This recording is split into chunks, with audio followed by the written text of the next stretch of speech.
السلام علیکم دوستو، آج میں آپ کے لیے لے کے آئی ہوں ایک خوفناک اور سچی کہانی جس کا عنوان ہے آم کا آسیابی درخت۔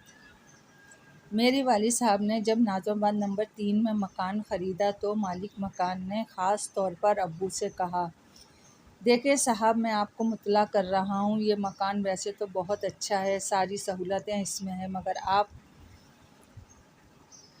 اس بات کا بہت خیال رکھنا ہے، یہ جو آم کا درخت آپ کے صحن میں لگا ہے، اس کے نہ کبھی پھل توڑ کے کھانا ہے، نہ اس درخت کو کٹوانا ہے۔ اگر آپ نے اس بات کا خیال نہیں رکھا تو پھر مشکل ہو سکتی ہے۔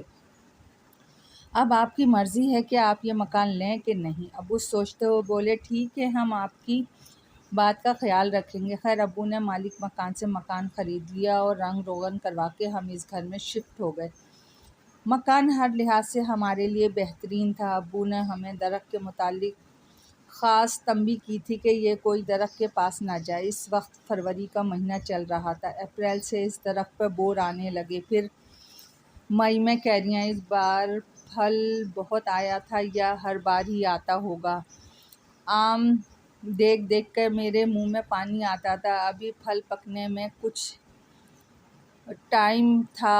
ایک دن سب گھر والے کہیں گئے ہوئے تھے۔ میرے منہ میں پکے کچے آم دیکھ کر پانی آ رہا تھا۔ لالچ میں آ کے میں اس دیوار پہ چڑھ گیا اور ایک شاپر میں آم توڑ توڑ کے ڈالنے لگا۔ اچانک مجھے ایسا محسوس ہوا جیسے کسی نے مجھے جکڑ لیا ہو۔ میں ہل بھی نہیں سکتا تھا۔ میں اپنی جگہ سے جنبش نہیں کر سکتا تھا۔ گھر میں کوئی نہیں تھا اور باہر گلی میں آواز دینے کے لیے آواز نہیں نکل رہی تھی۔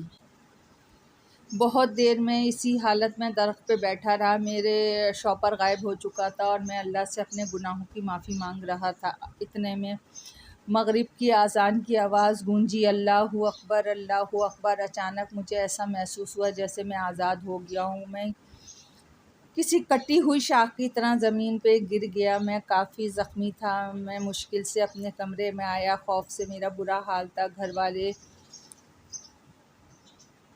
گھر آئے اور مجھے اس حالت میں دیکھا تو پریشان ہو گئے۔ امی نے پوچھا، کیا ہوا تمہیں؟ میں نے کسی کو کچھ نہیں بتایا، بہانہ کر دیا واش روم میں گرنے کا۔ خیر، امی نے شکر کیا کہ زیادہ چوٹیں نہیں لگیں۔ میں اندر سے بہت ڈرا ہوا تھا۔ مجھے وہ جکڑن آج بھی یاد تھی۔ دوسرے دن میں نے اپنی جیب میں ہاتھ ڈال کے آم جو میں نے جیب میں رکھ لیے تھے نکالے، مگر جیب سے کچھ مٹی کے ڈھیلے ملے۔ میں بہت حیران ہوا۔ میں نے خود اپنے ہاتھوں سے آم رکھے تھے۔ دوسری رات میں اپنے کمرے میں سویا ہوا تھا۔ ایک عجیب خلقت شخص جو بہت ڈراؤنا تھا کمرے کے دروازہ کھول کر اندر داخل ہوا اور اس کے ہاتھ اس کے پیروں تک تھے۔ اس نے مجھے اٹھایا اور بولا، تیری ہمت کیسے ہوئی ہمارے ساتھ گستاخی کرنے کی؟ تجھے نہیں معلوم اس درخت کا کوئی آم نہیں کھا سکتا؟ میں لرزتی ہوئی آواز میں بولا، جی وہ میں بھول گیا تھا، مجھے معاف کر دیں۔ تو نے ہماری شہزادی کے پسند کے آم توڑے ہیں، اس کی تجھے سزا تو ضرور ملے گی۔ میں زور سے چیخا، نہیں پلیز۔ میری آواز سن کر امی میرے کمرے میں آئی اور مجھے مستقل چیختے ہوئے دیکھ کے مجھے نیند سے جگایا اور کہا، ساجد۔ امی کو دیکھ کر مجھے تھوڑا حوصلہ ہوا۔ وہ مجھے نے ڈراؤنا خواب دیکھا تھا۔ امی بولیں، بیٹا تم آیت الکرسی پڑھ کر اور کروٹ لے کے سویا کرو۔ پھر امی نے مجھ پہ دم کیا تو میں سو گیا۔ پھر اس کے بعد ہمارے پورے گھر میں عجیب ایکٹیویٹی ہونے لگیں۔ کبھی پیسے غائب ہو جاتے، کبھی کھانے میں کوئی تیز نمک کر دیتا۔ ایک دن میری چھوٹی بہن صحن کی جھاڑو دے رہی تھی۔ کسی غیر مرئی شے نے اسے اتنی زور سے پیچھے سے دھکا دیا کہ وہ دور منہ کے بل جا گری۔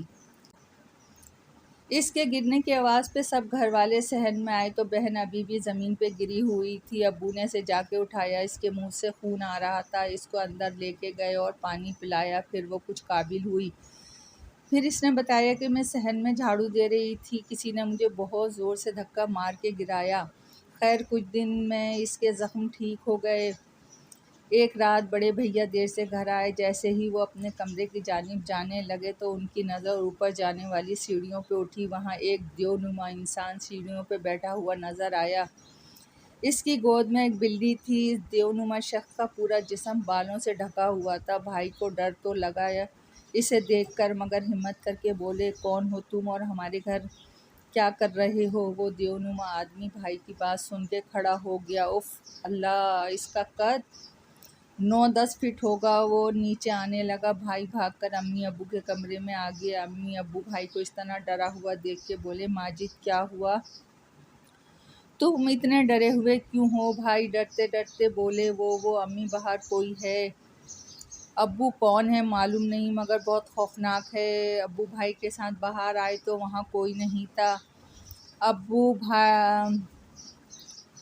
بھائی ابو میں سچ کہہ رہا ہوں، وہاں ایک دیو نما آدمی تھا۔ ابو نے بہنوں کے کمرے میں جا کے دیکھا، سب خیریت تھی۔ میرے ابو بولے، کوئی مسئلہ نہیں ہے، تم اپنے کمرے میں جاؤ اور آیت الکرسی پڑھ کے سو جاؤ۔ کچھ دن یوں ہی گزر گئے۔ ایک دن امی ابو سے بولیں، جب ہم یہاں آئے تھے تو سب ٹھیک تھا، مگر یہ 2-3 مہینوں سے یہ کیا ہو رہا ہے میری سمجھ میں نہیں آ رہا ہے۔ امی ایک دن کھانا پکا رہی تھیں تو امی کو باہر سے کچھ گرنے کی آواز آئی۔ امی سالن کی دیگچی کو کور کر کے باہر آئیں، وہاں کچھ نہیں تھا۔ امی دوبارہ کچن میں گئیں اور کور ہٹا کر سالن چیک کیا۔ دیگچی میں سالن کے بجائے ایک بلی کا کٹا ہوا سر رکھا تھا۔ امی چیخ مار کے باہر بھاگیں اور الٹیاں کرنے لگیں۔ وہ بری طرح کانپ رہی تھیں۔ ہم سب باہر بھاگ کر امی کے پاس پہنچے اور امی سے پوچھا، کیا ہوا؟ امی کے منہ سے آواز نہیں نکل رہی تھی۔ وہ ہاتھ کے اشارے سے کچن کی طرف اشارہ کر رہی تھیں۔ ہم نے کچن میں جا کے دیکھا، مگر وہاں کچھ نہیں تھا۔ شام ابو کو امی نے صاف کہہ دیا کہ میں اب اس گھر میں نہیں رہوں گی۔ ابو بولے، ٹھیک ہے، مجھے پہلے پرانے مکان مالک سے بات کرنے دو، پھر دیکھتے ہیں۔ ابو پرانے مکان مالک کے پاس گئے۔ وہ اب DHA چلے گئے تھے۔ ابو کو دیکھ کر بولے، خیریت وقار صاحب؟ ابو بولے، آپ نے تو کہا تھا کہ یہ مکان بالکل صحیح ہے، مگر جب سے آم کا سیزن آیا ہے ہمارے سارے گھر والوں کے ساتھ بہت عجیب و غریب واقعات ہو رہے ہیں۔ مکان مالک، کیسے واقعات؟ ابو نے مختصر ان کو سب بتا دیا۔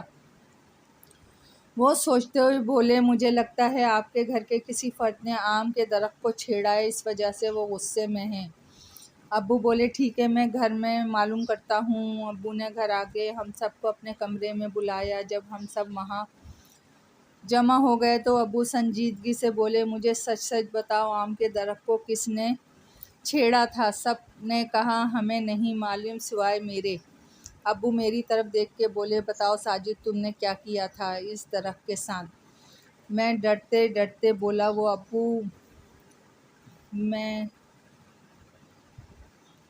بولا، میں نے جب آپ لوگ سب گئے ہوئے تھے تو آم توڑے تھے۔ امی اپنا سر پکڑ کے بیٹھ گئیں۔ یہ کیا کیا تم نے ساجد؟ ابو میرے پھر کیا ہوا؟ میں نے ساری کہانی ابو کو سنائی۔ امی بولیں، شکر ہے بچے کی جان بچ گئی، ورنہ وہ اسے اسی وقت مار دیتا۔ پھر ابو نے ایک صاحب علم سے رابطہ کیا، انہوں نے بھی وہی باتیں بتائیں جو مالک مکان نے کہی تھی۔ خیر، بہت مشکلوں سے میری جان ان جنوں نے بخشی، اس وعدے پہ کہ آئندہ میں آپ کے درخت کی طرف آنکھ اٹھا کر بھی نہیں دیکھوں گا۔ پھر میں نے پوری زندگی اپنے وعدے کی پاسداری کی اور پھر ہم سکون سے رہنے لگے۔ دوستو، کہانی پسند آئی ہو تو لائک اور سبسکرائب ضرور کیجیے گا۔ آپ کی دعاؤں کی طلبگار۔